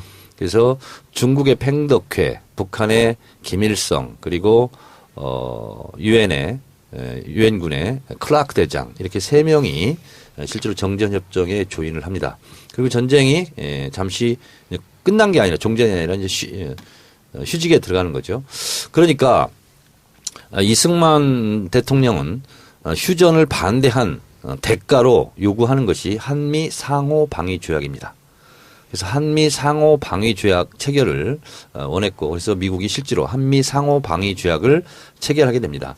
한미 상호 방위 조약의 핵심은 뭐 네 가지 얘기하는데 두 가지만 말씀드리면 하나는 한국과 미국은 우방국이기 때문에 서로의 안전 위협에 대해서 전쟁에 개입할 수 있다라는 겁니다. 그래서 유엔 결의가 있지 않아도 미국은 한반도의 유사시에 언제든지 유엔 결의가 없어도 허가가 없어도 교전에 참여할 수 있는 조약을 맺게 되는 거고요. 또 하나는 한국 영토 내에 아니면 그 주변부에 군대를 배치할 수 있고 그것을 허락하는 조약이 있습니다. 이게 한미 상호 방위 조약 4조에 그것이 포함이 되어 있습니다. 이 4조에 의해서 이 근거 규정에서 그럼 주한미군이 들어와야 되지 않습니까? 그래서 주한미군이 들어왔을 때 주한미군에 간 우리 정부가 실제로 북한 공산당 때문에 국민들이 한국식 민주주의를 적용해야 된다. 뭐 이러면서 실제로 예. 반공 이데올로기가 지배를 했던 한반도가 바로 또 그런 세계적인 동서 냉전 갈등이 첨예하게 대립됐던 휴전선을 중심으로 했던 국가이기도 합니다. 그런데 이 미소 냉전, 자본주의와 공산주의 이 냉전을 허물었던 계기가 바로 정상회담이었습니다. 그것이 미국의 닉슨 대통령이 실제로 베이징에 가서 모택동을 만납니다. 그러면서 핑퐁 외교를 하죠. 그러다가 결국은 미국과 중국이 국교를 맺습니다. 근데 그 전까지만 하더라도 할슈타인 정책이라고 들어보셨습니까? 네? 할슈타인 정책. 아니요. 이게 뭐냐면 중국하고 잘 지내면 안 된다 이런 거예요. 그래서 우리도 자유 중국이라고 얘기했죠. 타이베이, 예, 대만. 예, 대만. 대만하고만 수교를 맺어야 되는 거예요. 그러니까 중국하고 맺으면 안 돼요. 미국의 외교 전략인가요? 그렇습니다. 할슈타인이 뭐 장관인가요? 이게 이제 유럽에서도 똑같은 일이 벌어지는데요. 그래서 할슈타인 정책을 펴면 이게 이제 미소 냉전으로 해서 강대국들이 전형적인 약소국들을 꿀리는 정책이에요. 우리하고 친한 나라만 얘기해. 우리가 싫어하는 나라하고는 수교하면 안 돼. 이런 거거든요. 그래서 실제로 초강대국 미소를 중심으로 해서 소련하고 가까우면 미국하고 멀어지고요. 미국하고 가까워지면 소련하고 멀어지고 이렇게 외교에서도 눈치를 보는 그런 시대가 있었습니다. 할슈타인 독트린. 네.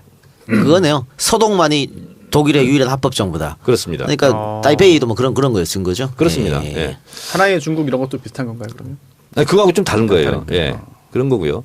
그래서 이제 이것을 결국은 이런 20세기의 볼셰비키 혁명이 세계의 질서를 바꾼 그 세계적인 사건으로 됐는데 그걸 역시 허물었던 것도 결국은 정상회담을 통해서 이것이 동서냉전 갈등이 되고 갈등이 해소되고 대탕트가 이제 오기 시작하는데요. 그것을 열었던 것이 정상회담이다. 예. 이렇게 얘기를 합니다.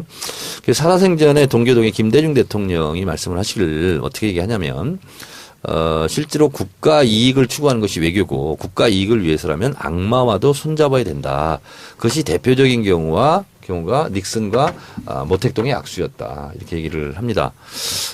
그런 관점에서 우리 이번에 우리 문재인 대통령이 미국에 가서 이제 미국과 정상회담을 하는데요. 한미 정상회담은 지금까지 63차례가 있었습니다. 그리고 이번에 문재인 대통령이 64번째 예. 한미 정상회담을 하는데요. 한미 정상회담을 제일 많이 했던 대통령은 이명박 대통령 11차례 했습니다. 아, 부시랑 골프 치고 그때. 뭐 그렇습니다. 그리고 김대중 대통령은 10차례 했고요. 노무현 대통령은 9차례 이렇게 했는데요. 이제 문재인 대통령도 집권 5년 동안 미국하고 한 10번 정도 만나지 않을까 그런 생각을 하고 있습니다. 트럼프랑 제일 많이 만나겠죠. 네. 근데 이 정상회담을 통해서 실제로 막혔던 문제를 풀기도 하고 더 꼬이기도 합니다. 한미 정상회담이 첫 번째로 열렸던 것은 2차 세계대전의 영웅이라는 아이젠하워 미국 대통령이 1952년 7월 한국을 방문합니다. 그래서 이승만 대통령과 정상회담을 하고 우위를 다지죠. 휴전 전이네요, 그럼. 그래서 휴전 전입니다. 전시 때 방문했습니다. 그래서 아이젠하워가 그때 우리를 방문했던 것은 아마 전쟁 중에 그런 일이 있었기 때문에 엄청난 유엔군이나 한국군의 사기를 진작시키지 않았을까. 그런 생각을 하고 있고요. 그리고 우리는 좀 비판적으로 보지만 어쨌든 박정희 대통령이 서독으로 간 광부 간호사들을 위로하러 간 적이 있습니다. 그래서 독일의 정상들과 정상회담도 했지만 실제로 교포들에게도 굉장히 위안이 되고 도움이 되기도 합니다. 전두환 전 대통령이 어쨌든 미국에 가서 교포들한테 환영을 받았다 이런 뉴스를 계속 내보내는 것은 이런 정상회담을 통해서 취약한 자기의 정통성 있는 것을 또 반가이 하는 경우도 또 반가이? 반가이가 뭡니까? 전문 용어예요. 전문 용어입니다. 만회? 네, 그런데 오랜만에 듣는데. 실제로 한미 정상회담은 뭐 양국의 힘 때문에 상당 우리가 끌려다니고 뭐 이런 경우가 있었는데 실제로 우리가 큰 소리를 내면서 이렇게 대접받았던 정상회담이 딱 한 차례 있었다면 그게 바로 이제 박정희 대통령입니다. 그게 뭐냐면 베트남 참전. 오, 정확하시네요. 베트남 참전을 부탁을 할 수밖에 없었던 미국의 입장에서 그러면 내가 한번 미국에 가줄게.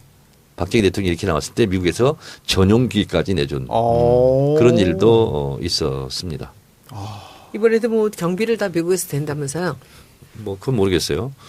근데 이제 박근혜 때는 박정희가 근데 그 직전에 대통령이 아닐 때 미국을 또 갔었거든요. 국가재건 회의 쿠데타 이후에 예. 국가재건 최고위 의장 때 가서는 뭐냐면 나 인정해줘. 이렇게 이제 눈도장 받으려고 이제 가기도. 예, 그때는 푸대접 받았죠. 그렇죠. 그래요? 예, 그렇게 그런 일이 있습니다. 그래서 실제로 꼬여 있는 남북 관계에 대한 법적인 지위를 어떻게 할 것인가 이것이 한미 상호 방위 조약 4조에 따른 주한 미군 주둔군 지휘에 관한 협정 이것이 바로 한미 행정 협정입니다. 그래서 이것을 줄여서 우리가 소파라고 얘기를 하죠. 그래서 스테이터스 오브 그리고 폴스 어그리먼트 소파라고 합니다. 근데 이것은 간단하게 줄여서 그런데 영어 문장으로 한 5줄 됩니다. 굉장히 긴 협정 이름인데요. 그냥 줄여서 스테이터스 오브 폴스 어그리먼트 이렇게 해서 소파로 줄여서 부르는 건데요. 한미 행정협정입니다. 대표적인 불평등 협정인데요. 특히 한미 행정협정 22조 형사재판권에 관한 내용이 가장 불평등한 조약이다. 이렇게 우리가 알려져 있고 지금까지 불평등한 소파 개정을 우리가 요구하는 것이 결정적인 것이 22조 형사재판권인데 이걸 쉽게 설명을 하면 이렇습니다. 주한 미군이 범죄를 저질렀을 때는 한국이 실제상 수사나 재판을 할 수 없다는 내용입니다. 물론 법조항에는 미국 법령에는 없고 한국 법령에 있는 것은 한국이 1차적인 재판권을 갖는다. 이렇게 되어 있지만 그 밑에 있는 한미 의정서에 보면 그것도 실질적으로는 미국에 넘겨야 되는 그런 상황으로 되어 있죠. 그래서 이 작가가 진행했던 이재희의 윤금희 씨 사건 같은 경우가 대표적으로 잔혹했죠. 잔혹한 사건인데 그것은 미국이 재판을 이제 하게 되고 우리가 잘 아는 미선희 효순이 사건 네. 미국 장갑차에 깔려서 사망을 했던 여중생 그게 놀랍게도 무죄 판결입니다. 벌을 받지 않았습니다. 그래서 며칠 전에도 강남에 있었던 주한 미군이 성희롱 사건이 있었습니다. 그것이 한 달 뒤늦게나 신고되고 이런 일이 이제 벌어지고 있는데요. 의정부 동주천 이렇게 미군 기지가 있지 않습니까? 그 근처에 있는 데는 항상 이렇게 주한 미군의 성범죄가 있습니다.